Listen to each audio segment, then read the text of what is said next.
La Guerra de los Mundos. Libro segundo. La Tierra dominada por los marcianos. Capítulo 8. La Ciudad Muerta.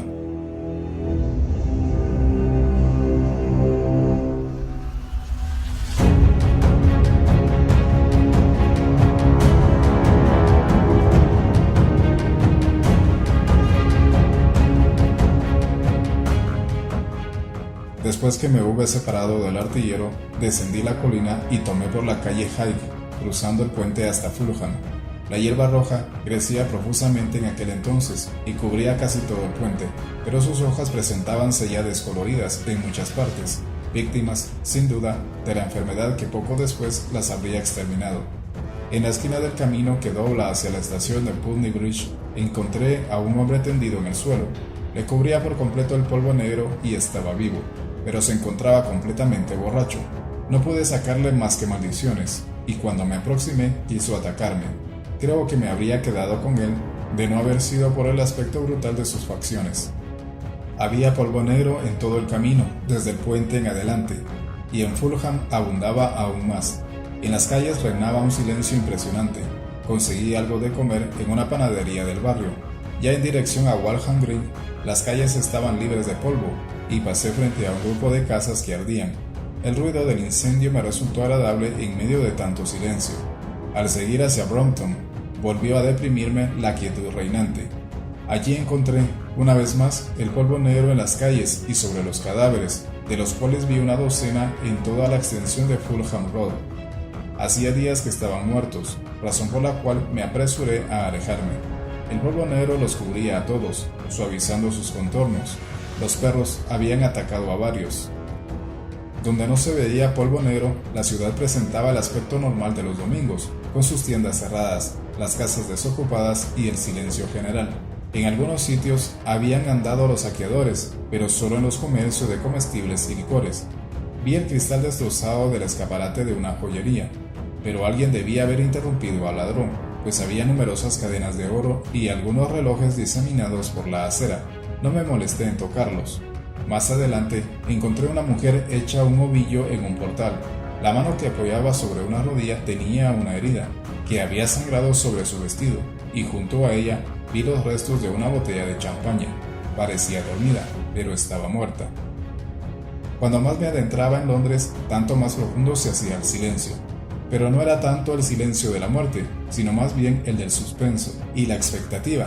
En cualquier momento podía llegar allí la mano destructora que hiciera su obra nefasta en los límites de la metrópoli, aniquilando Ealing y Kilburn.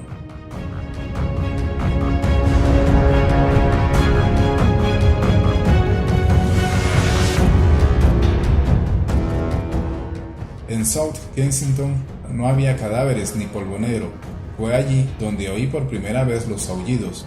Eran estos como un largo sollozo, compuesto de dos notas que se repetían alternativamente. Ula, ula, ula.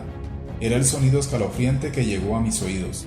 Cuando pasaba por las calles que corrían del norte a sur, se acrecentaba su volumen, perdiéndose luego de entre las casas. Se tornó extraordinariamente voluminoso en el Exhibition Road. Allí me detuve, mirando hacia Kensington Gardens, asombrado ante el extraño gemido, que parecía llegar desde muy lejos. Era como si el tremendo desierto de edificios hubiera hallado una voz que expresara su terror y soledad. Ula, ula, ula.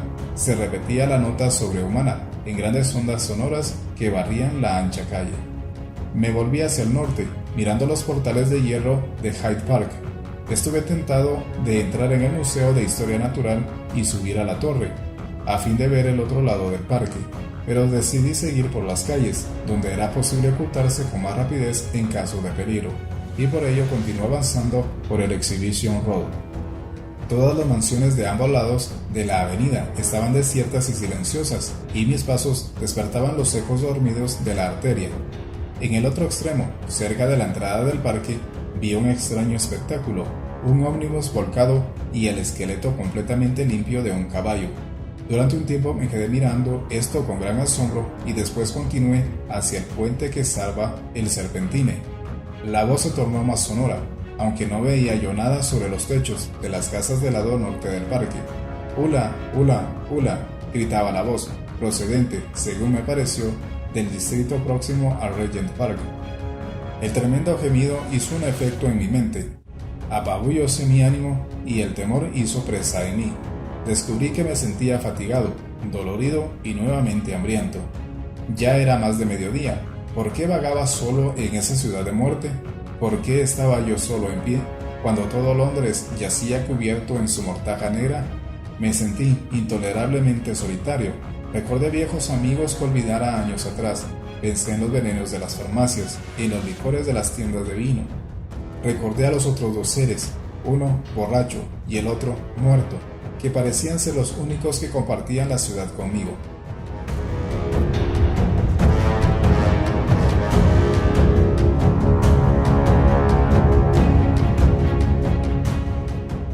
Entré en la calle Oxford por Marby Ark y allí vi de nuevo el polvo negro y los cadáveres, mientras que de las rejillas de ventilación de los sótanos salía un olor horrible. El calor de la larga caminata avivó mi sed. Con gran trabajo logré entrar en un restaurante y obtener alimento y bebida. Después de comer me sentí agotado y fui a una salita interior para acostarme en un sofá que encontré allí. Desperté con el tremendo gemido resonando en mis oídos. ¡Hula, hula, hula! Caía ya la noche, y después de haberme apoderado de algunos bizcochos y un poco de queso, el depósito de carne no contenía más que gusanos. Seguí camino hacia las plazuelas residenciales de la calle Baker, hasta que salí, al fin, al Regent Park.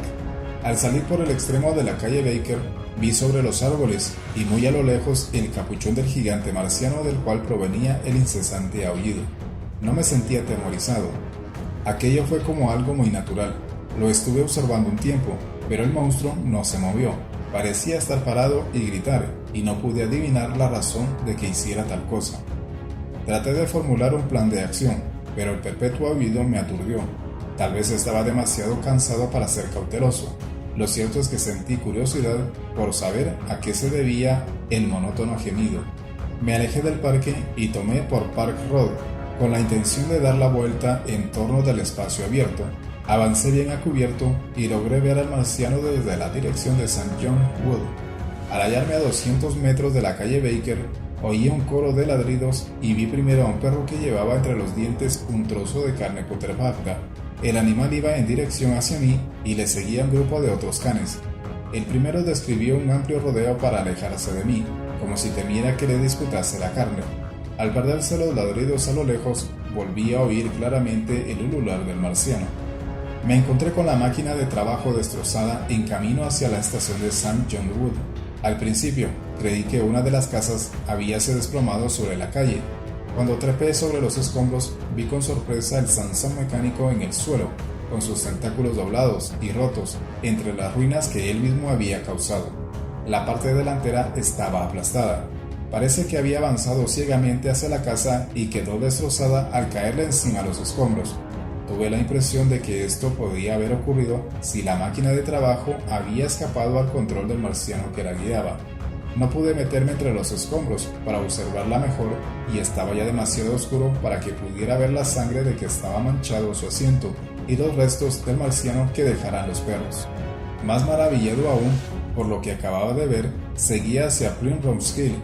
Muy a lo lejos, por un claro entre los árboles, vi a un segundo marciano, tan inmóvil como el primero, parado en el parque del jardín zoológico.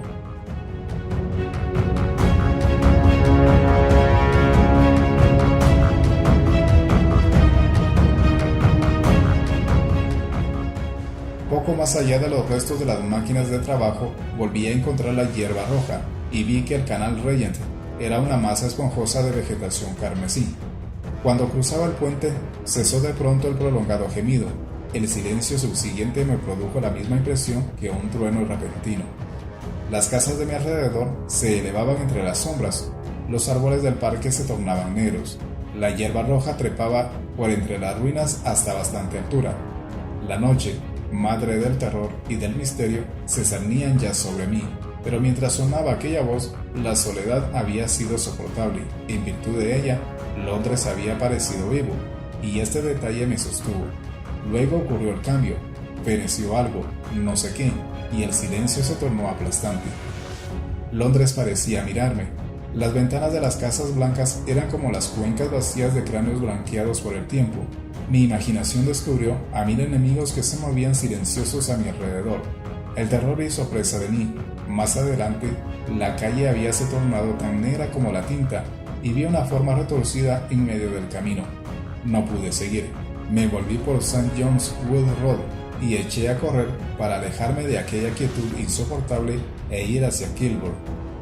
Me oculté de la noche y el silencio, hasta mucho después de las 12, en un refugio para cocheros que hay en Harrow Road, pero antes del amanecer volví a recobrar el valor, y mientras brillaban todavía las estrellas, salí de nuevo en dirección a Regent Park. Me extravié por el camino, y a poco vi, a la media luz del alba, la curva de Primrose Hill, al otro extremo de la larga avenida. En su cima se hallaba un tercer marciano, erguido e inmóvil como los otros. Una idea insana se posesionó de mí. Terminaría de una vez con todo. Era mejor morir y me ahorraría la molestia de suicidarme. Marché decididamente hacia el gitano, y luego, al acercarme más y acrecentarse la luz, vi que una multitud de pájaros negros volaban en círculos y se apiñaban alrededor del capuchón. Ante este espectáculo, dio un vuelco mi corazón y acto seguido eché a correr por el camino. Pasé rápidamente por entre la frondosa hierba roja que cubría St. Edmund's Terrace. Crucé con gran esfuerzo un torrente que nacía en los caños principales del servicio del agua y desembocaba en Albert Road, y salí al prado antes de que se elevara el sol.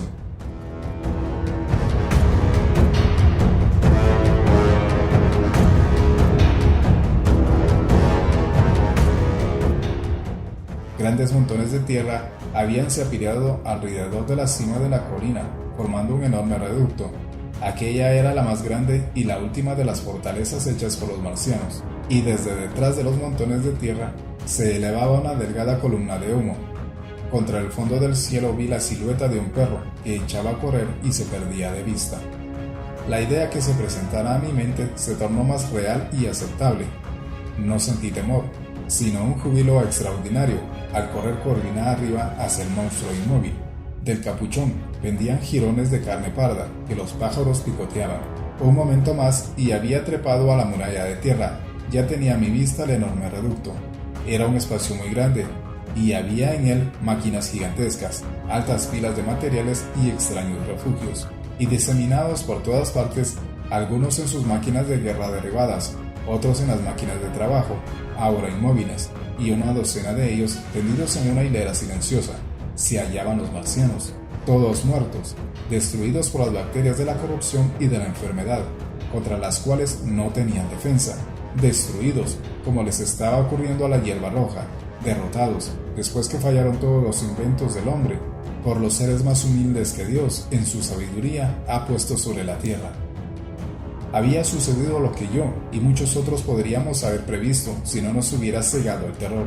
Los gérmenes de las enfermedades han atacado a la humanidad desde el comienzo del mundo, exterminaron a muchos de nuestros antecesores prehumanos desde que se inició la vida en la Tierra, pero en virtud de la selección natural de nuestra especie, la raza humana desarrolló las defensas necesarias para resistirlos. No sucumbimos sin lucha ante el ataque de los microbios y muchas de las bacterias, las que causan la putrefacción de la materia muerta, por ejemplo, no logran arraigo alguno en nuestros cuerpos vivientes. Pero no existían las bacterias en Marte, y no bien llegaron los invasores, no bien bebieron y se alimentaron, nuestros aliados microscópicos iniciaron su obra destructora. Ya cuando los observé, estaban irrevocablemente condenados, muriendo y pudriéndose mientras andaban de un lado para otro. Era inevitable. Con 1 billón de muertes han adquirido al hombre su derecho a vivir en la Tierra, y nadie puede disputárselo. No lo habría perdido, aunque los marcianos hubieran sido 10 veces más poderosos de lo que eran, pues no en vano viven y mueren los hombres.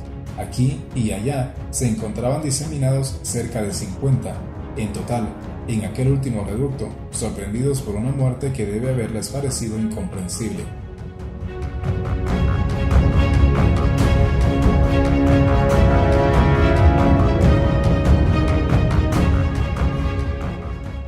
Para mí también resultó incomprensible su muerte.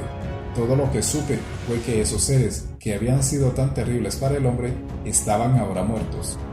Por un momento creí que la destrucción de Sennacherib se había repetido, que Dios habíase arrepentido, que el ángel de la muerte los había matado durante la noche.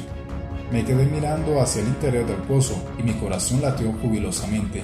En ese momento me iluminó con sus rayos el sol naciente. El pozo estaba todavía en la penumbra.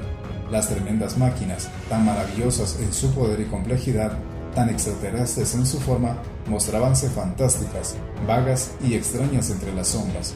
Oí que una multitud de perros reñía entre los cadáveres que yacían en el pozo.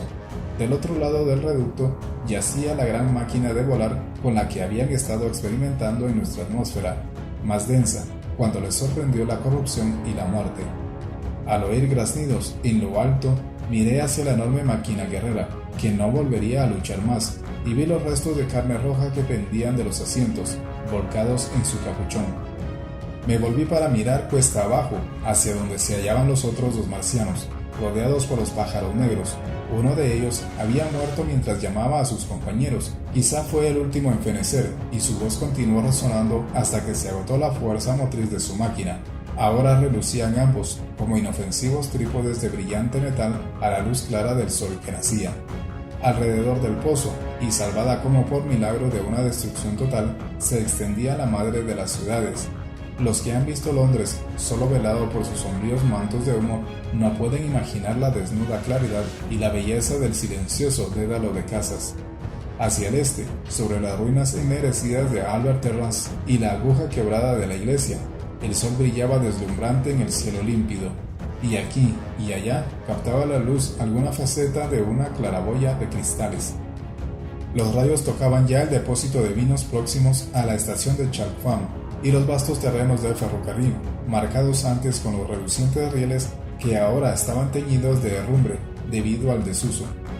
Hacia el norte se hallaba Kilburn y Hampstead, hacia el oeste se perdía la visión de la gran ciudad debido a la distancia, y hacia el sur, al otro lado del pozo, vi claramente la extensión verde de Regent Park, el Hotel Langham, la cúpula del Albert Hall, el Instituto Imperial y las gigantescas mansiones de Bromstone Road. A lo lejos se elevaban las azuladas colinas de Surrey, y las torres de Crystal Palace relucían como dos varas de plata. La cúpula de St. Paul mostrábase oscura contra el resplandor del sol, y por primera vez vi que tenía un enorme agujero en su costado occidental.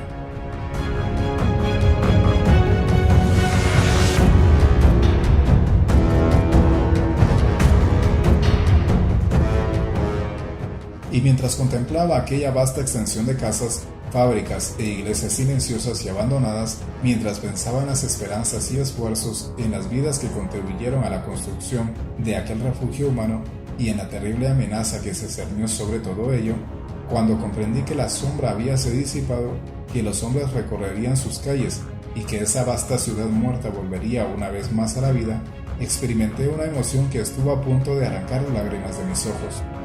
Había pasado la tempestad. Ese mismo día comenzaría la cura. Los sobrevivientes, diseminados por el país, sin líderes, sin ley, sin alimentos, como ovejas sin su pastor. Los miles que huyeran en el mar emprenderían el regreso. La pulsación de la vida, cada vez más fuerte, volvería a latir en las calles desiertas y a verterse por las plazuelas abandonadas. Fuera cual fuese la destrucción, habíase ya detenido la mano destructora. Todas las ruinas, los ennegrecidos esqueletos de los edificios, que parecían mirar con desesperación hacia el verdor de la colina, resonarían ahora con los martillazos de los constructores. Al pensar esto, tendí la mano hacia el cielo y le di gracias a Dios. En un año, me dije, en un año. Y luego, con fuerzas aplastadoras, volvió a mi mente la idea de mi situación, el recuerdo de mi esposa y el de la vida de esperanza y ternura que había cesado para siempre.